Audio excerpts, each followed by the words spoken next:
Okay, I am going to do this one because I did have it ready, and this is what I'm originally going to do. So, the original video I was going to put up was on idiopathic pulmonary fibrosis, or IPF for short.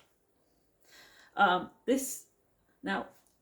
I did do a lot of research into this. Most of it was scientific research, so I can't put a lot of it up. And to be fair, I did forget a lot of it because I forgot to write it down, which really didn't help.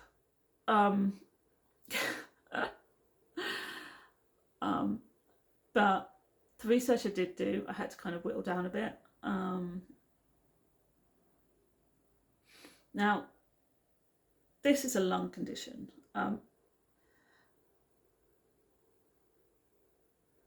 which is literally all it is, and it's to do with scarring on your lungs. And when your lungs become scarred, it becomes very difficult for you to breathe. So that is really all it is. It's nothing more than that. It's scarring on your lungs, which makes it difficult to breathe. That is all idiopathic pulmonary fibrosis actually is. So IPF is what I'm going to call it because it's really long. Nobody knows exactly what causes this, but they do know that it's rare for it to affect anybody under the age of 50, and generally affects anybody between 70 and 75, but can affect anyone over the age of 50 usually. So it's usually the older generation that have this.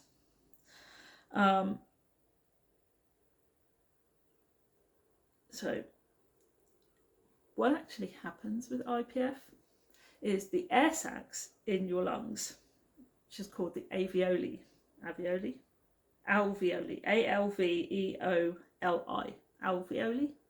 not sure. They become damaged, and then they begin to scar over, which makes it very difficult for you to breathe. And in doing so, it stops the oxygen, or it makes it very difficult for the oxygen to get into your blood system. They don't know why that happens, or the root cause of the happening, but they reckon it's linked to things like exposure to certain metal dusts or wood dusts. So if you're like a carpenter, or you work with metals, like mechanical, or you work in those kind of environments, wearing those masks is or construction sites, or workshops of any kind, it's so important for you to wear those masks, because obviously those types of dust particles, if they get into your lungs, it could lead to IPF later on in your life. That is why they are so important. That is what it's the importance of those masks, is to keep those dust particles out of your lungs. But it can also be caused by things like acid reflux. Go figure. Viral infections, like severe viral infections, and of course smoking. Smoking's got to be in there. It's a lung condition. We all know smoking's going to be in there. Also, they know that if there's 1 in 20 chance that if a family member has IPF, then somebody else in your family will get it. It doesn't have to be a close relative, like a mother, father, sibling. Could be a grandparent, great grandparent. But they do say it's like a 1 in 20 chance that it could be passed down through the family. IPF isn't curable. It cannot be cured, but it can be treated. But it does get worse over time. There are some people that can actually lead a fairly healthy, fairly long life with IPF, with very few symptoms, if it responds well to the treatment and to the medication. But there are some where the medication and the treatment just doesn't respond very well, and it just gets worse quicker. So it does depend not only on your IPF, but actually on you as a person and the way your body responds to the treatment and the medications.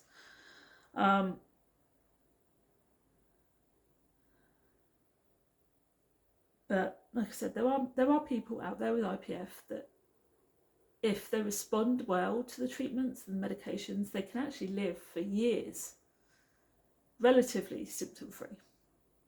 But obviously, if you're not responding, it will get worse very, very quickly. So yeah, and it will become very debilitating.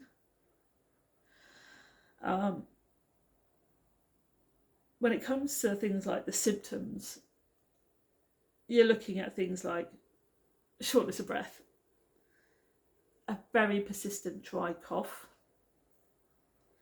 tiredness, a loss of appetite and weight loss, and clubbed fingers, which means that they're rounded and sort of swollen at the fingertips. Yeah, clubbed fingers. Now, the fact that you end up breathless and have coughing. Now, this concept that, there was a time all over the TV where you got these adverts that said, if you have a persistent cough, go and see the doctor. It could be cancer. Actually, it's a very good idea, because not only could it be cancer, it could be IPF. So if you've had a persistent cough for like 3 weeks, go and get it checked out, because you could have IPF, especially if you're over 50. Like I said, it is very rare under 50 to have IPF, but if you're over 50 and you've had a very persistent cough for like 3 weeks, it is possible you have IPF. It's not just cancer that produces these coughs, these very dry coughs. Things like IPF do as well. And if it's been going on for more than 3 weeks, go and get it checked out. Because a lot of people, especially older generation, they ignore things like breathlessness because, they're getting older and they're not quite as mobile, or then they're not quite. A lot of older generations, they don't. I said a lot, not all. There are very many people in their older years who run marathons, and they're incredible people. Great respect for you all. My grandmother was amazing on my father's side. She used to like skydive and rock climb and everything. Incredible woman. Great respect. Died at 85. Amazing woman. Absolutely. Had a stroke when she was in her 30s. Paralysed down her left side. Never stopped her. She was incredible. But like I said, there are a lot of older people that are not quite as active, and would, if they got a little breathless, wouldn't pay any attention to it because they would consider it as getting older. But if you've got breathlessness and a dry cough, and if your breathlessness is getting worse and you can't even do things like getting out of bed or getting dressed in the morning without being really out of breath, you need to see a doctor, because it's a sign of IPF.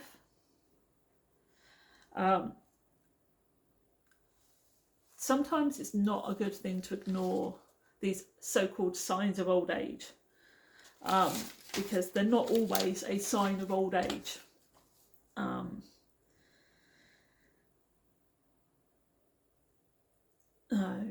It's just not. I mean, doctors all don't diagnose. A general GP will not diagnose IPF. If you're having these type of symptoms, what they will do, they will send you to a specialist who will run you through a series of tests. Some of them invasive. So you'll end up doing things like a lung function test. You'll have blood tests, x-rays. You'll have a chest x-ray and a CT scan. Just to be, you have to have both, as well as the blood test. You'll also have to have a lung biopsy, which is invasive because you have to have a laparoscopy. It's like keyhole surgery, laparoscopy, where they put in a thing and take out a lump of like a chunkier lung, a very small chunkier lung, to test it to see if you have IPF. So yeah, they will have to do a lung biopsy just to check it as well. So the tests for IPF are very invasive, or can be invasive, but they are important, because if you do have it, again, it is not curable.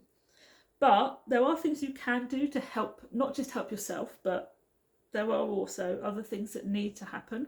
So you can do things that if you smoke, you need to kind of stop, which is easier said than done. Everybody knows that. Everyone goes, you need to stop smoking, especially when your doctor says, you need to stop smoking, rah, rah, rah, rah, rah. How many people have tried to stop smoking and can't? Yeah, it's not easy to stop smoking, especially if you're someone who's smoked your entire life.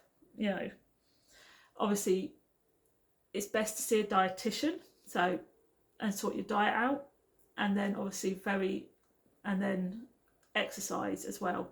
A dietitian will help you with your diet and help you understand what kind of exercises as well. Dietitians are really great people, to a point. I don't like my dietitian. She's an idiot, but she really is. I really don't like my dietitian. I stopped seeing my dietitian ages ago because she was an idiot. She told me to eat lots of fibre. I'm like, you're an idiot. She's made it worse. But most dietitians are good. My sister, who's diabetic and has an intolerance to insulin intolerance. Yeah, she's type 1 diabetic, intolerance to insulin. Yeah, it's not fun. They finally found a way to help her. She's now got... there is an insulin out there that helps people who have a slight intolerance to insulin. It's very strange. But she has a way to help herself now. She has an insulin that works for her, which is really, really great. And she has to go and see the hospital people like once a week and get checked over. It used to be once a month, but now she goes every week. Yeah. But yeah, she has a dietitian and she's great with her. My sister loves her dietitian. She couldn't be better. She's got 2 kids as well. Yeah, absolutely amazing. My sister's dietitian. Mine was an idiot, but yeah, find a good dietitian and you'll be fine.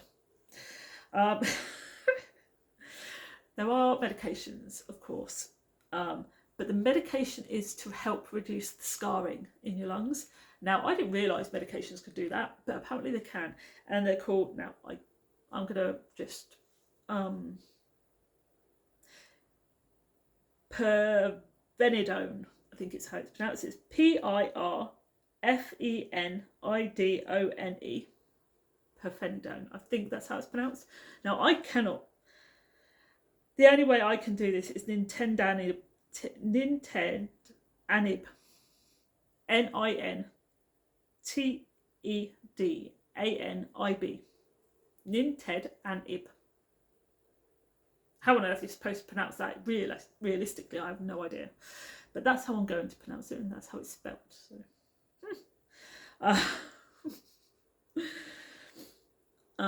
You also get to do things like what's called as pulmonary rehab. It's just breathing exercises, which is really good to help your lungs just sort of open up a bit. My grandfather had it or needed it. So yeah, it's really good. And of course, oxygen masks, absolute necessity. Oxygen masks. Eventually, well, they will be eventually. You don't need it constantly, but they are necessary. And at some point, they'll be looking to put you on the lung transfer list, because lung transfers are literally what you'll be looking to get. Not everybody gets them. And I suppose your age as well does come into it and how severe it is, but a lung transplant is your best bet. Like I said, it took me a while to go through a lot of this, and I kept forgetting a lot of it, and I kept forgetting to write down a lot of it, which really did not help. My memory has been getting a lot worse lately, and that's not helping me. I've now got alarms for pretty much everything, because if I don't put an alarm, I forget to do something. So my memory is getting 10 times worse, and I keep forgetting to do things, and when I am doing something, I forget to write it down. So there was a lot more information. I know there was, but when I was doing a lot of research, I kept getting distracted, and then I forgot to write things down. And this is all I ended up with. But I thought, if I don't get it out now, it's never going to go out. So if I've missed stuff, like important stuff, I am sorry. You have to let me know in the comments if I've missed anything really important out of that. And I will try much harder to make sure that I get like a lot more information in. So yeah, I will definitely try a lot harder to make sure I get a lot more information in to the next video, and make it better. So yeah, anyway, I'm gonna go and I'll see you all later. Bye.